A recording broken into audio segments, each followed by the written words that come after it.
70,000 वर्षभर काम करायचं. आता गाडीवर बसायचं आणि व्हिडिओ कसा काढायचा प्रॉब्लेम मला आला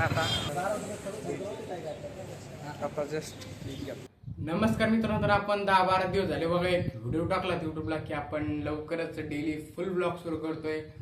तर त्याचा मुहूर्त आज निघाला. म्हणजेच मी 10 दिवस विचार केला की आपण ब्लॉग सुरू करतोय तर काय बोलायला पाहिजे, काय नाही बोलायला पाहिजे. आणि पब्लिक मोर तर मी म्हणजेच एकदा इम्प्रूव्ह असतात तर नाही बोलणार, बट जर काही शूट आपल्याला घ्यावेच लागले आणि बोलावंच लागले तर नक्की बोलेल. आणि ह्या ब्लॉगमध्ये जर तुम्हाला काही चुका वाटल्या, काही इम्प्रूव्ह वाटले की इम्प्रूव्ह करायला पाहिजे तर नक्की कॉमेंट करून सांगा. मी नक्की आपल्या पुढच्या ब्लॉगमध्ये काही ना काही इम्प्रूव्ह होतच जाईल. म्हणजे 4-5 ब्लॉग येईपर्यंत होईल इम्प्रूव्ह. तर आजच्या ब्लॉगमध्ये मित्रांनो म्हणजे थोडक्यात माझं इंट्रोडक्शन देतो की महाराष्ट्रामध्ये जालना शहरामध्ये माझं एक छोटंसं गाव आहे मित्रांनो, हिवरा रोशिंगाव म्हणून. आणि महत्त्वाचं म्हणजे मित्रांनो मी एका शेतकऱ्याचा मुलगा आहे. काही जण म्हणतील की नावाला शेतकरी म्हणतात आणि बट मी माझ्या वडिलांची मित्रांनो 2 शब्दात एक स्टोरी सांगतो की मित्रांनो ते म्हणजे 20 वर्षाचे असताना म्हणजे तरी माझ्या वयाचे असताना की 70-80 हजार म्हणजे ज्यांच्याकडे जास्त शेती असायची ते सालानी ठेवायचे मित्रांनो. म्हणजे सालानी तर 70-80 हजार द्यायचे. सुरुवातीला 70 देत असेल. 70,000 वर्षभर काम करायचं. तर मित्रांनो माझ्या वडिलांनी म्हणजे तरी 15-20 वर्ष घातले मित्रांनो. 70 ते 80, 90, 1 लाखापर्यंत गेले असेल, बट 15-20 वर्ष घातले पप्पांनी.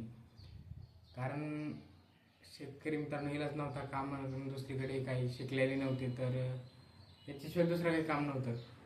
आणि ते पण कष्ट केले पप्पांनी, ते आमच्यासाठी केले. आणि पप्पांसाठी आता माझं काम आहे काहीतरी करायचं, त्यासाठी मी करतोय मित्रांनो. माझं त्यात इंटरेस्ट आहे तर मी हे करतोय. बट तुम्ही जर सपोर्ट केला तर नक्कीच आपण याच वर्षी आपलं पान पलटून टाकू आणि कमबॅक डायरेक्ट टॉपला नेऊन टाकू. तर तुम्ही नक्की सपोर्ट कराल मराठी माणसाला, अशी अपेक्षा पण करतो तुमच्याकडून. आणि जर हा ब्लॉग जर आवडला असेल तर कॉमेंट करा, लाईक करा, सबस्क्राईब करा मित्रांनो जर कोणी नवीन असेल तर प्लीज. तर 2 शब्दात एक माझी जुनी पण स्टोरी सांगतो. म्हणजे आमचं जे जुनं घर असायचं ना, ते पत्राचं घर असायचं आणि ते पाऊस सुरू झाला की सलाप घालायचं, आपलं सलापच पत्र गळायचे मित्रांनो. जर वाऱ्या कावदान जर सुटलं तर पत्र उडायचे सुद्धा. त्यासाठी म्हणजे पप्पाचं वावरत असायचे. तर आम्ही घर राहायचे, मी व म्हणजे माझा लहान भाऊ बहीण. तर पत्र ओढायचं तर पप्पाला वावरात टेन्शन यायचं की बाबा वारं सुटलंय, हे व्हायचं ते व्हायचं. त्यासाठी पप्पाने मित्रांनो जे पण बंद आयुष्यात कष्ट केले, जितकी कमाई असेल तितकी मित्रांनो आपल्या नवीन घरात घातली. तुम्हाला माहिती आहे की घर बांधले पप्पांनी. घरात पण मित्रांनो 5-10 लाख जे असले, आतापर्यंत तर 15 लाख गेले मित्रांनो. म्हणजे आम्ही काय घेतले पण लोक कोणी याजानी 15 लाख रुपये गेले मित्रांनो. आणि तरी सुद्धा आम्ही लॉसमध्ये आहे मित्रांनो. म्हणजे आपला जो सलाप आहे का तो टाकल्यानंतरच 4-5 रोजांनी पाऊस पडला आणि तो सलाप आपला गळाला. काही जण म्हणले की काय विषय नसतो, गळत असतो, फ्लोरिंग करावं लागते. तर म्हणजे आता पावसाळा सुरू होणार होता तर पप्पांनी फ्लोरिंग सुद्धा केली मित्रांनो. 10-15 हजार रुपये फ्लोरिंगमध्ये घातले तरी सुद्धा आपला सलाप गळतोय. म्हणजे हे दुःख सगळ्यात मोठं दुःख म्हणजे पप्पांना झालं. लई मोठं दुःख होतं मित्रांनो आमच्यासाठी. कारण आता सध्याच घडीत मित्रांनो म्हणजे 300 रुपये मला रिचार्ज टाकायचा पप्पाला मागायला वेगळं वाटतंय मित्रांनो. की नाही सध्याची घडीत आपली परिस्थिती नाही तशी. तर मी करतोय काहीतरी, तुम्ही सपोर्ट करा तर नक्कीच आपण मित्रांनो डेली ब्लॉग घेऊनच येऊ तुमच्यासाठी. डेली नाही आला तर 2 दिवसाला तरी एक ब्लॉग येईलच. तुम्ही सपोर्ट करा. एका शेतकऱ्याचा मुलगा आहे, मराठी माणूस आहे, सपोर्ट करा. तर आजचा ब्लॉग तरी आपला 10 मिनिटाचा होईल. आता 4 मिनिटं झाले. बघू आता आम्हाला व्हिडिओ शूटसाठी जायचं आहे, तो नक्की घेऊ. आता व्हिडिओ शूटला जायचं, आपलं रेडी होतोय, लवकरच रेडी होतो मी. आता 5 मिनिटाचा ब्रेक घेऊ आपण. नमस्कार मित्रांनो, तर आज आपल्याला अचानकपणे संभाजीनगरला जावं लागलं मित्रांनो. कारण शुभम भाऊच्या भाषाचा बड्डे.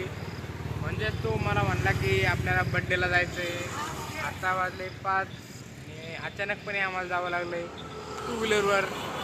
त्याला आपल्या ह्या ब्लॉगमध्ये तुम्हाला जरूर इंटरेस्टिंग काहीतरी पाहायला भेटेल. आम्ही आता 2 व्हीलरवर निघलो आहे म्हणजे छत्रपती संभाजीनगर हायवेला लागलो आहे आता. शुभम भाऊ काहीतरी घेतोय म्हणजे बड्डेला काहीतरी गिफ्ट.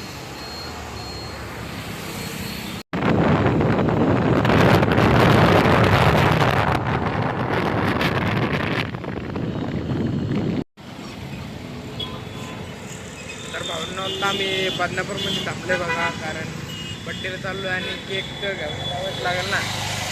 तर बदनापूरमध्ये केक घ्यायसाठी थांबलो थोडंसं. केक एकदा घेतलं की लगेच आपल्या पुढच्या प्रवासासाठी निघणार आहे. जे आपल्या छत्रपती संभाजीनगर हलकडेच जायचं आहे, अलीकडेच. बट गावाचं नाव नाही माहीत मला काय येतं. मी आता ब्लॉग लास्टपर्यंत आज सगळंच समजून जाईल तुम्हाला. केक घेतलं केवढा झाला, केवढा झाला आता जस्ट केक घेतला.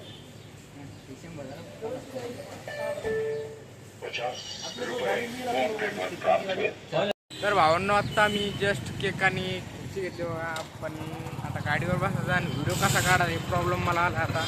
कारण आपण चालू टू व्हीलर, एवढं पण आपण मालदार नाही की आपल्याकडं फोर व्हीलर असेल.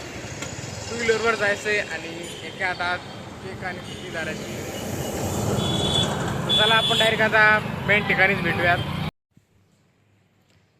तर मित्रांनो, हा ब्लॉग जर तुम्हाला थोडाफार जरी आवडला असेल तर कॉमेंट करा आणि लाईक करा आणि आपल्या चॅनलला सबस्क्राईब करा. कारण आता आपण डेली नाही तर 2 दिवसाला तरी एक ब्लॉग नक्की येईलच.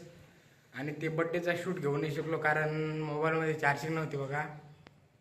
जाऊ दे, ते बड्डेचा शूट तर नाही घेऊ शकलो. बट थोडाफार जर ब्लॉग आवडला असेल तर कॉमेंट करून नक्की सांगा. तर भेटू आपल्या पुढच्या ब्लॉगमध्ये. आता जस्ट मी घरी आलो म्हणजे, आणि आंघोळ केली, आता 10 वाजली समज. तर भेटू आपल्या पुढच्या ब्लॉगमध्ये.